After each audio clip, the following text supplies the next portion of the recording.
Veizėkit, pristatau jums mūsų pat populiariausių modelių Kalonsin X-Wolf 5PM. 500 kubų 32 kW, vienas iš galingiausių savo kategorijų.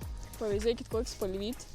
Įda, jauda ir raudona. Standartiška komplektacija aliuminė ratlankė. Taip pat ir USB jungtis ir pirkurki. Galim užmontauti šildomas ronkenas, jeigu ronka šal. Ir keleivių, kuris įkėpti, jeigu skrendat per mišką. Čia to ir daiktadėžė, kad nepralaid vandeniu. LED žibinta, ilgusis trumpusis šveisas, gervi. Gali standartiška LED jausta ir davė eina daiktadėžė. Kablys, jeigu nori parsivežti iš mišką malkų. Galim primontauti ir galinį daiktadėžį, kad tilptų ir tų pačių mažesnių malkų susidėti. Keturatis turi 5 metų garantiją, gali įsigyti nuo 100 eurų per mėnesį, viskon priregistrausiam, jeigu reiks prikomplektuosim, jie norės toj pat gražiai strukyti kapmoną. Tau niek nereiks rūpintis, pristatysim į namus. Įsigyk lonsinkvats.lt.